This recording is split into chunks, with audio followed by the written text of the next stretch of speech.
सहभागी भएर महत्त्वपूर्ण विचार व्यक्त गर्नुहुने सबै वक्ता महानुभावहरूप्रति पनि म हार्दिक सम्मान व्यक्त गर्न चाहन्छु। मैले चाहिँ धेरै चीज राख्नुपर्छ जस्तो मलाई लाग्दैन। संक्षिप्तमा मात्रै मैले केही कुरा यहाँसँग राख्ने अनुमति चाहन्छु। खास गरिकन अहिले आर्थिक वर्ष 2078-79 को बजेट तर्जुमा गरिरहँदा हाम्रा सामनेमा केही गम्भीर चुनौतीहरू थिए। एकातर्फ हामीलाई स्रोत व्यवस्थापनको चुनौती थियो, अर्कोतर्फ हामीले कोभिड महामारीले सृजना गरेको प्रतिकूलतालाई चिर्ने, कोभिड महामारीबाट आम नागरिकको जीवन रक्षा गर्ने र कोभिडको कारणले प्रभावित भएको अर्थतन्त्रलाई पुनरुत्थान गर्दै गतिशील तुल्याउने र हाम्रो अर्थतन्त्रलाई पुरानै लयमा फर्काउने र क्रमशः विकास समृद्धिको दिशातर्फ अगाडि बढाउने यस्ता केही तात्कालिक र ज्वलन्त महत्त्वका चुनौतीहरू उपस्थित थिए। तिनै चुनौतीहरूका बीचमा हामीले बजेट आगामी आर्थिक वर्षका निम्ति बजेट निर्माण गर्ने पहल गर्यौं र यो सार्वजनिक पनि भइसकेको छ हाम्रो संवैधानिक व्यवस्था बमोजिम। र अहिले मलाई खुसी लागेको छ कि बजेटको प्रश्नमा राष्ट्रव्यापी रूपमा बहस चलिरहेको छ, छलफल चलिरहेको छ र मलाई खुसी यसमा नै पनि छ। आम रूपमा आर्थिक जीवनका, सामाजिक जीवनका सबै क्षेत्रहरूबाट, सबै विज्ञ विशेषज्ञहरूबाट, प्रबुद्ध व्यक्तित्वहरूबाट, नागरिक समाजबाट, पत्रकार जगतबाट बजेटका प्रति असाधारण समर्थन र सद्भाव मैले पाएको छु। र यो सद्भावका निम्ति, यो समर्थनका निम्ति सबैप्रति हार्दिक धन्यवाद भन्न चाहन्छु। र यो सँगसँगै केही रचनात्मक सुझावहरू पनि आएका छन्। बजेट कार्यान्वयनका सन्दर्भमा केही महत्त्वपूर्ण सुझावहरू पनि आएका छन्। ती सुझावहरूलाई मैले अत्यन्तै हार्दिकतापूर्वक ग्रहण गर्न चाहन्छु र ती सुझावहरूले हामीलाई अगाडि बढ्नका निम्ति महत्त्वपूर्ण ढङ्गले सघाउनेछन् भन्ने मेरो आफ्नो विश्वास पनि यस अवसरमा सेयरिङ गर्न चाहन्छु। मैले भनिरहनु पर्दैन, यो यस बजेटमा केही महत्त्वपूर्ण प्रश्नमा हामी केन्द्रित भयौँ। खास गरिकन कोभिडको प्रश्नमा, कोभिड महामारीको प्रश्नमा, कोभिड महामारीबाट नागरिकको जीवन रक्षाको प्रश्नलाई बजेटले सर्वोच्च प्राथमिकतामा राखेर सोचेको छ, त्यस हिसाबले विनियोजन गरेको छ, त्यस हिसाबका कार्यक्रमहरू यसले प्रस्तुत गरेको छ। र हामीले आम नेपालीलाई कोभिडको परीक्षण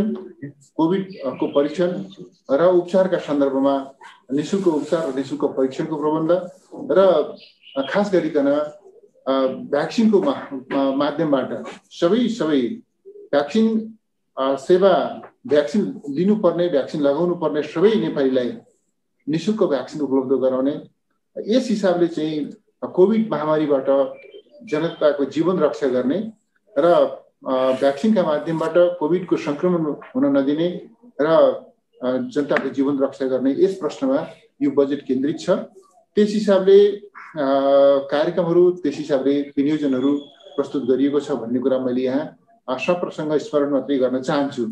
त्यसै गरी बजेटले यो खास गरी यो चाहिँ कोभिड महामारीका कारणले जुन प्रकारको चाहिँ समस्याहरू सृजना भएका छन्, जीविकासँग, रोजगारीसँग गाँसिएर जे जस्ता समस्याहरू सृजना भएका छन्, ती समस्याहरूमा चाहिँ उत्पादनसँग गाँसिएर जे जस्ता समस्याहरू सृजना भएका छन्, ती समस्याहरूको तात्कालिक रूपमा समाधान गर्नका निम्ति केही महत्त्वपूर्ण राहतका प्याकेजहरू, राहतका कार्यक्रमहरू पनि बजेटले अघि सारेको छ र अर्थतन्त्रलाई चाहिँ देखिएको चाहिँ यो स्ल्याकनेसलाई समाधान गर्ने सन्दर्भमा पुनरुत्थानका केही महत्त्वपूर्ण कार्यक्रमहरू पनि बजेटले अघि सारेको छ। यस विषयमा मैले केही धेरै चर्चा गर्नुपर्छ भन्ने मलाई लाग्दैन। खास गरी आजै पनि वक्ता महानुभावहरूले बजेटका यी पक्षहरूका बारेमा धेरै महत्त्वपूर्ण चर्चा गर्नुभएको मैले जानकारी पाएको छु। त्यसै गरी बजेटले पूर्वाधार आयोजनालाई पनि निर्माणाधीन अवस्थामा रहेका केही महत्त्वपूर्ण पूर्वाधार आयोजनाहरूलाई गति प्रदान गर्ने र तिनीहरूलाई शीघ्र सम्पन्न गर्ने त्यसतर्फ र केही महत्त्वपूर्ण दूरगामी महत्त्वका केही महत्त्वपूर्ण पूर्वाधार आयोजनाहरू आरम्भ गर्ने त्यस हिसाबले पनि यो कार्यक्रमहरू र विनियोजनहरू यसले अघि सारेको छ।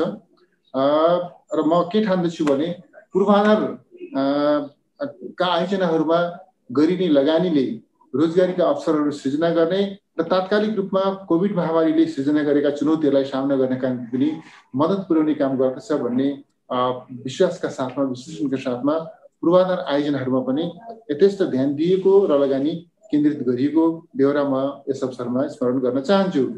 त्यस्तै गरी बजेटले शिक्षा क्षेत्रमा पनि महत्त्वपूर्ण स्वास्थ्य क्षेत्रमा महत्त्वपूर्ण लगानी केन्द्रित गरेको छ।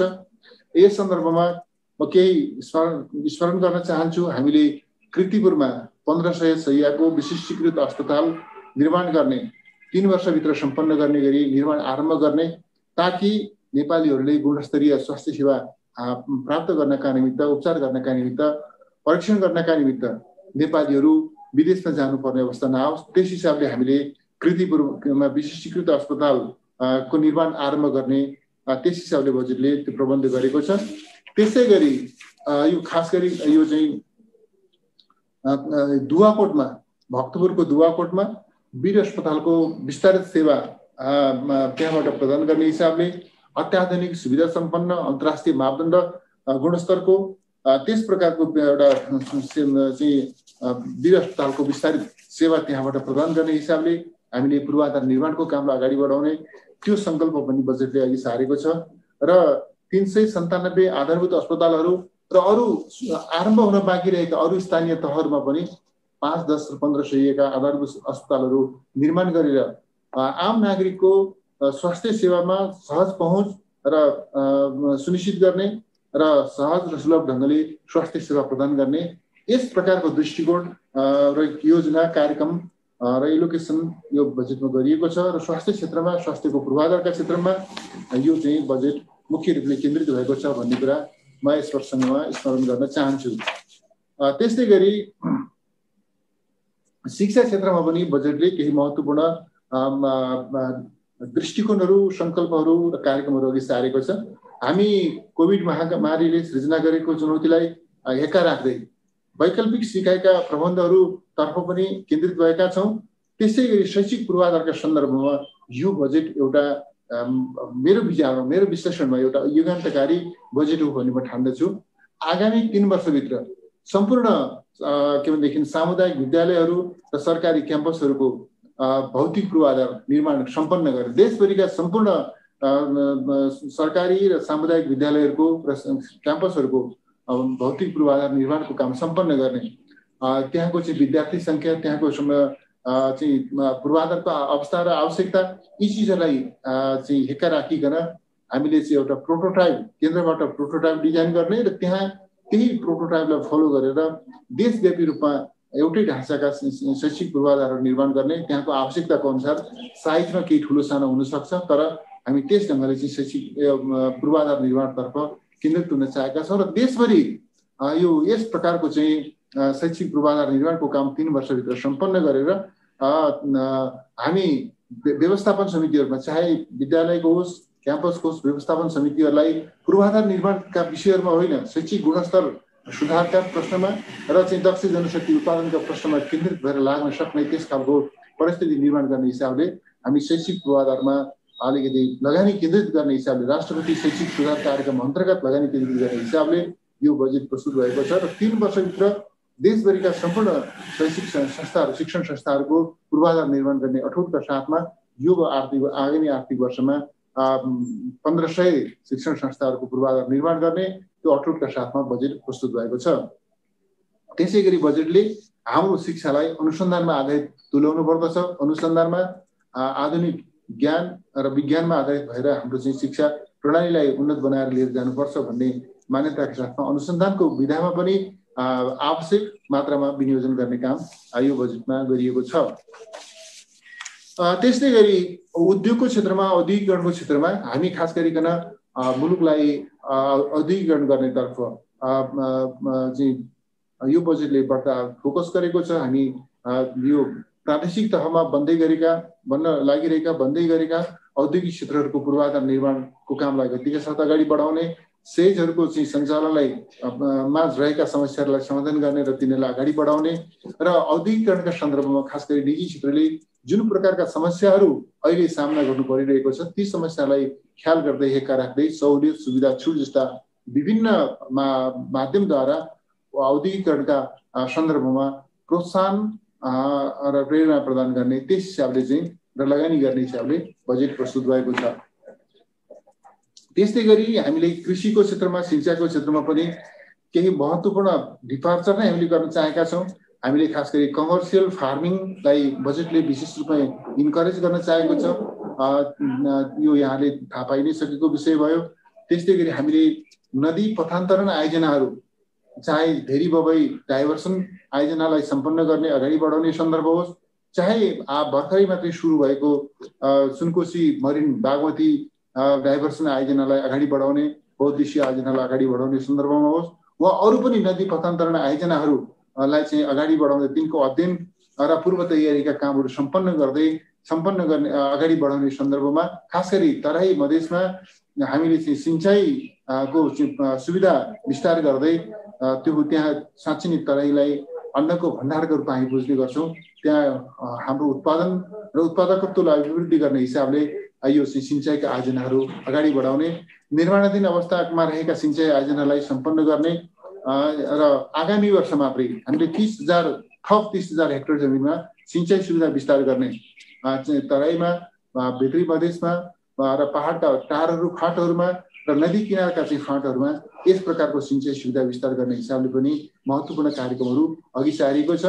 खाद्यको भण्डारण, समर्थन मूल्य निर्धारण जस्ता विषयहरू छन् र हामीले खास गरी रासायनिक मलको अनुदानमा विस्तार गरेका छौँ र रासायनिक मल कारखाना स्थापना गर्ने, नेपालमा रासायनिक मल कारखाना स्थापना गर्ने अठोट यो बजेटले गरेको छ। हामी यसका निमित्त निश्चित प्रकारको मोडालिटी सेट गरेर रासायनिक मल कारखाना स्थापनाको प्रक्रियालाई तीव्रताका साथ अगाडि बढाउनेछौँ। हामीले पशु बिमा, बाली बिमा र जडीबुटीको बिमालाई र यसको दायरालाई र यसको प्रभावकारितालाई पनि वृद्धि गर्ने हिसाबले यो बजेट आएको छ। त्यस्तै गरी हामीले सामाजिक सुरक्षाका प्रश्नमा पनि केही महत्त्वपूर्ण निर्णय गरेका छौँ। खास गरी सामाजिक सुरक्षा भत्तालाई 33% दरले वृद्धि गरेका छौँ। कतिपय मानिसहरूले धीमा स्वरमा आलोचना गर्न खोजेको वा गर्न चाहेको जस्तो पनि हामी सुन्छौँ। तर म भन्न चाहन्छु, कतिले भन्ने गरेका छन् यस्तो कोभिड महामारीको बेलामा यो सामाजिक सुरक्षा भत्तामा किन वृद्धि, ज्येष्ठ नागरिकहरूको भत्तामा किन वृद्धि भन्ने कोणबाट पनि टिप्पणी गर्न खोजेको जस्तो पनि म सुन्छु। तर मलाई के लाग्दछ भने हामीले जुन प्रकारको संविधान निर्माण गरेका छौँ, सङ्घीय लोकतान्त्रिक गणतन्त्रात्मक संविधान सभाबाट निर्माण भएको संविधान, यो संविधान वास्तवमा यो संविधान यो चाहिँ लोक कल्याणकारी राज्यको अवधारणामा आधारित छ। त्यसकारणले हामी नागरिकको हरेक व्यक्तिको चाहिँ जीवनको प्रश्नमा राज्य अनुत्तरदायी हुन सक्दैन, जवाफदेही हुनुपर्छ।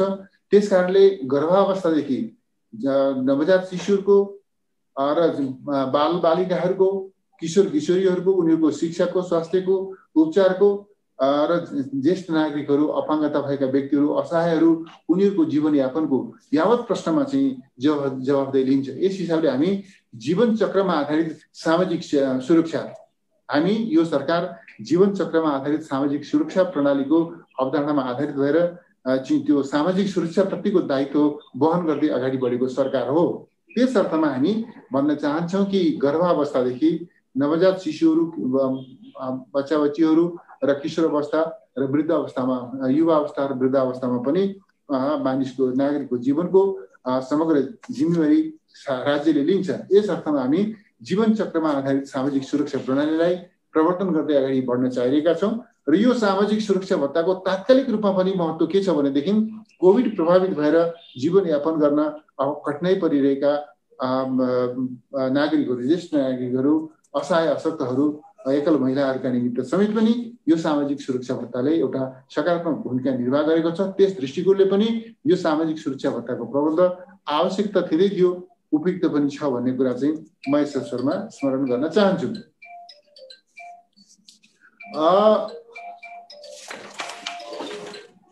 त्यसबाहेक चाहिँ खास गरिकन यहाँ चाहिँ यो मैले सुने यहाँ चाहिँ छलफलमा सहभागी साथीले विभिन्न विचारहरू व्यक्त गर्नुभएको छ बजेट कार्यान्वयनका सन्दर्भमा। बजेट कार्यान्वयनका बारेमा मैले धेरै कुरा राख्न चाहन्न। केही महत्त्वपूर्ण प्रबन्धहरू बजेट वक्तव्यमै पनि गरिएको छ। प्रबन्धहरू गरिएको छ। यो यहाँ म एकछिनपछि गर्छु तपाईलाई, एउटा प्रोग्राममा बोल्दैछु है, म गरिहाल्नुहोस्।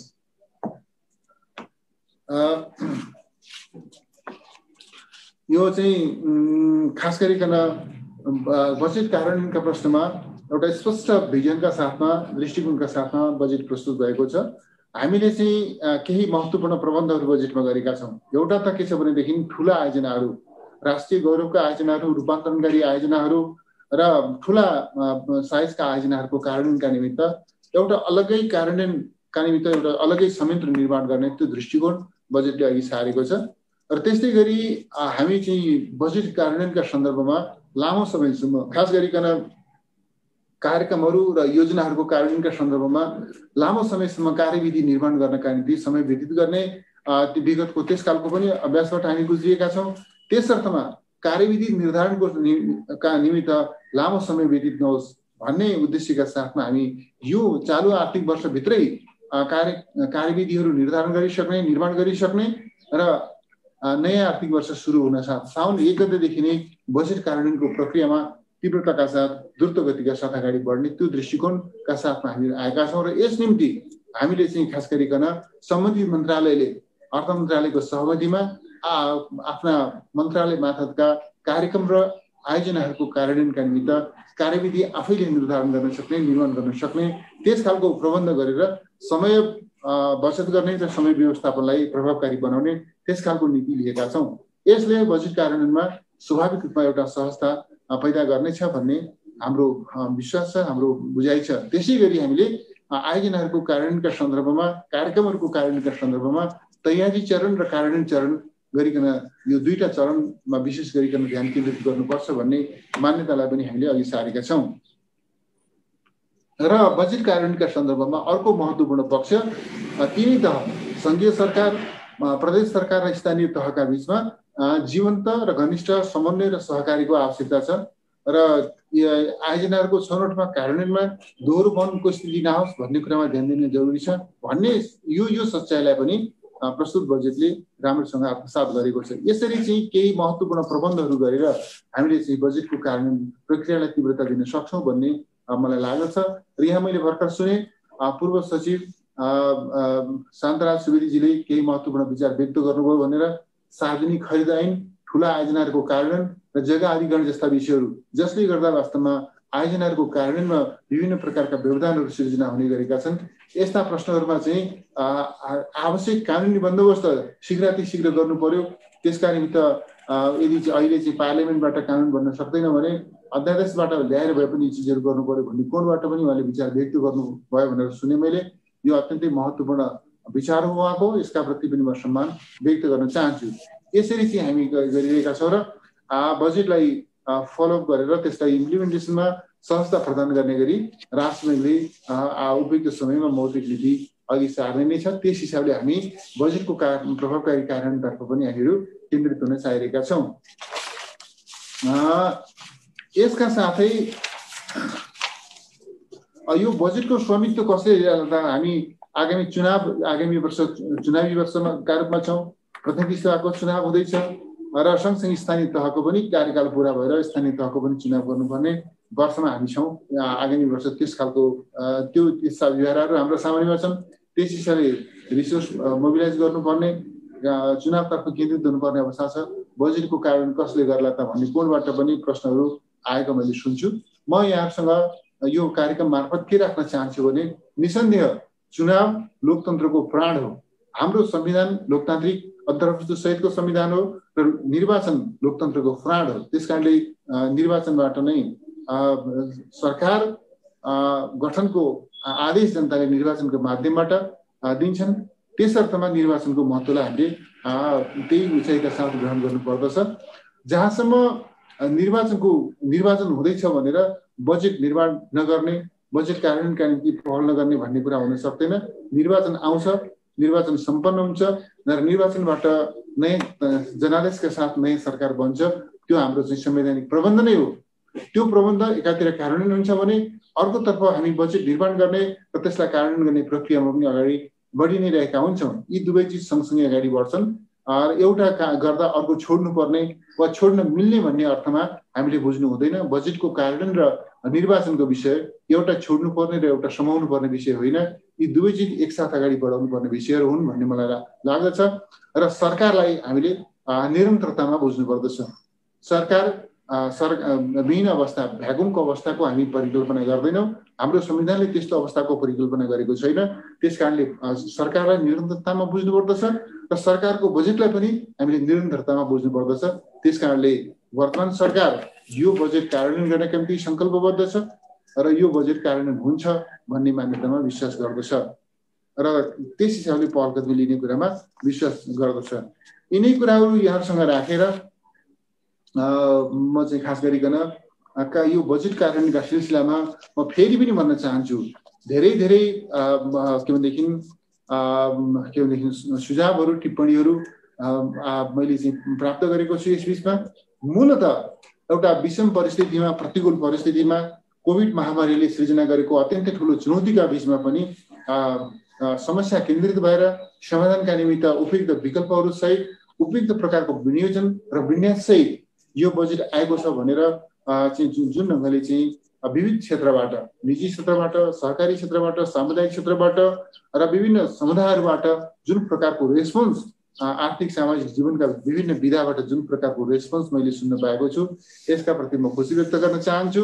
जसरी बजेटका प्रति यहाँहरूले यसलाई चाहिँ यसका प्रति रचनात्मक सकारात्मक टिप्पणी गर्नुभएको छ, आउने दिनमा यहाँहरू सबैबाट पनि खास गरी राज्यका सबै अङ्ग, त्यसपछि निजी क्षेत्र, सामुदायिक क्षेत्र र सहकारी क्षेत्र, सबै क्षेत्रबाट बजेटको कार्यान्वयनमा पनि तदनुकूलकै साथ समर्थन र ऐक्यबद्धताका लागि म आग्रह गर्न चाहन्छु। यस बिचमा केही चाहिँ के भनेदेखि केही बजेटमा खोट खोज्ने सिलसिलामा के भनेदेखि खोटहरू खासै खोट नदेखिसकेपछि केही विषयहरूको अतिरञ्जनापूर्ण टिप्पणी गर्दै त्यसलाई अन्यथा ढङ्गले चित्रण गर्ने कोसिस भएको पनि म यदाकदा पाउँछु। म स्पष्ट गर्न चाहन्छु, वर्तमान सरकार वातावरण संरक्षणको प्रश्नमा अत्यन्तै संवेदनशील छ। यहाँहरूले सुन्नुभएको छ, यहाँलाई थाहा छ कि सरकारले बजेट मार्फत वातावरण संरक्षणको प्रश्नमा केन्द्रित भएर केही महत्त्वपूर्ण दूरगामी महत्त्वका निर्णयहरू, दृष्टिकोणहरू अघि सारेको छ।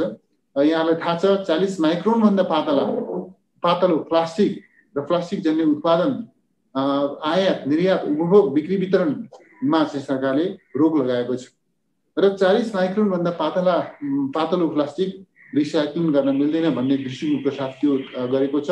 यो वातावरण संरक्षणका प्रतिको सरकारको प्रतिबद्धताको प्रश्न हो। त्यस्तै गरी हामीले सरकार यो बजेटले भनेको छ हामी जलस्रोतका दृष्टिकोणले संसारका धनी मध्येको देश मानिन्छौँ, तर हामी कहाँ खास गरी फोसिल फ्युल को इम्पोर्ट उल्लेखनीय मात्रामा हुने गरेको छ। हाम्रो राष्ट्रको निकै ठुलो हिस्सा त्यस प्रयोजनमा खर्च हुने अवस्था रहिआएको छ। स्रोत हाम्रो त्यस हिसाबले खर्च हुने अवस्था रहिरहेको छ। त्यसले गर्दा अब हामी क्रमशः यो चाहिँ क्लिन एनर्जी, खास गरी विद्युतीय ऊर्जामा हाम्रो चाहिँ आत्मनिर्भरता अभिवृद्धि गर्ने, क्लिन एनर्जीको उत्पादनमा जोड दिने, विद्युतीय ऊर्जाको उत्पादनमा जोड दिने र ऊर्जामा आत्मनिर्भर हुने र क्रमशः फोसिल फ्युलको इम्पोर्ट गर्ने जुन स्थिति अहिले रहेको छ त्यसलाई चाहिँ हामी त्यो बिना पनि हाम्रो जिन्दगी सहज ढङ्गले चल्न सक्ने अवस्थामा केन्द्रित भएर अगाडि बढ्नुपर्छ भन्ने मान्यताका साथमा बजेट प्रस्तुत भएको छ र यसै सिलसिलामा बजेटले भनेको छ कि हामी 2088 सम्म अर्थात् 10 वर्षभित्र हामीले चाहिँ क्रमशः साना सवारी साधनहरू चाहिँ के भनेदेखि डिजेल र पेट्रोलबाट चल्ने साना सवारी साधनहरूलाई विद्युतीय सवारी साधनले रिप्लेस गर्ने त्यो तहमा पुग्न सक्छौँ भन्ने त्यो अठोटका साथमा बजेट प्रस्तुत भएको छ। त्यसै गरी वातावरण संरक्षणको प्रश्नमा, चुरे संरक्षणको प्रश्नमा पनि बजेट त्यसरी नै केन्द्रित भएको छ। चुरे वास्तवमा हाम्रो के भनेदेखि नेपालको भौगोलिक अवस्थितिलाई विश्लेषण गर्दा पहाडहरूमध्ये कान्छो पहाड मानिन्छ, संसारकै कान्छो पहाड मानिन्छ। त्यसले गर्दा चुरेको संरक्षण हाम्रा निमित्त, हाम्रो नेपाल र नेपालीको सुन्दर भविष्यका निमित्त, खास गरी तराई, भित्री मधेस को मात्रै होइन सिङ्गो राष्ट्रकै के भनेदेखि भविष्यका निम्ति चुरेको संरक्षण सर्वाधिक महत्त्वपूर्ण विषय हो। त्यसकारणले सरकारले चुरे क्षेत्रमा हामीले चाहिँ कुनै पनि प्रकारले त्यहाँ चाहिँ उत्खननका कामहरू नगर्ने, त्यहाँबाट माटो, ढुङ्गा, गिटी, बालुवा कुनै पनि चिजहरू त्यहाँबाट उत्खनन गर्ने र निकाल्ने काम नगर्ने, चुरे क्षेत्रको सम्पूर्ण रूपमा संरक्षण गर्ने त्यो दृष्टिकोण अघि सारेको छ। र यसबाट हामीले चुरे क्षेत्रलाई हराभरा बनाउनका निम्ति त्यसको चाहिँ प्राकृतिक अवस्थितिलाई चाहिँ सुरक्षित र संरक्षित गर्नका निम्ति रिसोर्स पनि त्यसै ढङ्गले विनियोजन गरिएको छ र जल पुनर्भरणका पनि नयाँ कार्यक्रमहरू हामीले खास गरी चुरे क्षेत्रमा जल पुनर्भरणका कार्यक्रमहरू अन्तर्गत कैयन पोखरीहरू निर्माण गर्ने र त्यो चाहिँ चुरे क्षेत्रलाई हराभरा गर्ने त्यस प्रकारको पनि कार्यक्रम अघि सारेको छ। यो सच्चाइलाई अनदेखा गरेर कतिपय कोणबाट चुरेका बारेमा के भनेदेखि पुराना क्लिप्सहरूलाई चाहिँ डिस्प्ले गरेर के भ्रम सृजना गर्ने कोसिस भएको छ। यसतर्फ यस्तो भ्रमबाट कोही पनि भ्रमित हुनु हुँदैन। चुरे क्षेत्रको संरक्षणका निम्ति मैले बारम्बार भन्ने गरेको छु, चुरे क्षेत्रबाट चुरे र शिवाली र भावर क्षेत्रबाट र नदी क्षेत्रबाट हामी चाहिँ एक डुकु माटो र एक डुकु गिटी वा बालुवा पनि हामी उठाउँदैनौँ भन्ने मैले चाहिँ दृढ प्रतिज्ञा गरेको छु र त्यस हिसाबको अभिव्यक्ति पनि मैले बारम्बार भन्दै आएको छु। जसरी यहाँले सरकारले प्रस्तुत गरेको बजेटलाई विश्वास गर्नुभएको छ र यसमा आधारित भएर क्रिया प्रतिक्रियाहरू सुझावहरू दिनुभएको छ, त्यस्तै गरी बजेट यो चाहिँ चुरे संरक्षणका प्रति सरकारको यो दृष्टिकोणका प्रति पनि यहाँहरूले चाहिँ दृष्टिकोणलाई पनि तदनुकूललाई लिनुहुनेछ भन्ने म अपेक्षा गर्न चाहन्छु। यिनै भनाइहरूका साथमा फेरि एकपटक नेपाल आर्थिक पत्रकार सङ्घ नेफिसका अध्यक्ष मदनाथ ढकालज्यू र यो नेफिसका सबै पदाधिकारी साथीहरू, नेफिसमा आबद्ध हुनुभएका सबै पत्रकार साथीहरूप्रति म हार्दिक आभार व्यक्त गर्न चाहन्छु। यहाँहरूले अत्यन्त महत्त्वपूर्ण कार्यक्रमको आयोजना गर्नुभएको छ। आज बजेटको कार्यान्वयनका सन्दर्भमा विद्यमान चुनौतीहरूलाई चाहिँ यकिन गर्ने र चुनौतीहरू समाधान गर्नका निम्ति उपायहरू सुझाउने एउटा महत्त्वपूर्ण उद्देश्यका साथमा यो कार्यक्रमको आयोजना गर्नुभएको छ। यहाँ व्यक्त भएका विचारहरूलाई मैले चाहिँ आफ्नै सिस्टमबाट प्राप्त गर्ने एउटा मेकानिजम पनि मैले चाहिँ डेभलप गरेको छु। म यहाँ व्यक्त भएका विचारहरूलाई लिपिबद्ध अवस्थामा मैले प्राप्त गर्नेछु र सबै रचनात्मक र सकारात्मक सुझावहरूलाई ग्रहण गर्दै बजेटको प्रभावकारी कार्यान्वयनतर्फ अर्थ मन्त्रालयले प्रभावकारी कदम चाल्नेछ। यिनै कुराहरू राखेर मैले आफ्नो भनाइ अन्त्य गर्दछु र यो कार्यक्रममा आमन्त्रण गरेर विचार व्यक्त गर्ने अवसर प्रदान गर्नुभएकोमा नाइफिसका साथीहरूलाई म धेरै धेरै धन्यवाद भन्न चाहन्छु र यो कार्यक्रममा उपस्थित हुनुभएका विभिन्न प्रबुद्ध व्यक्तित्वहरू जो चाहिँ विचार पनि व्यक्त गर्नुभएको छ, छलफलमा सहभागी पनि हुनुभएको छ, उहाँहरू सबैका महत्त्वपूर्ण विचारका निम्ति उहाँहरू सबैप्रति पनि हार्दिक सम्मान व्यक्त गर्दै आफ्नो भनाइ अन्त्य गर्छु। धन्यवाद, नमस्कार।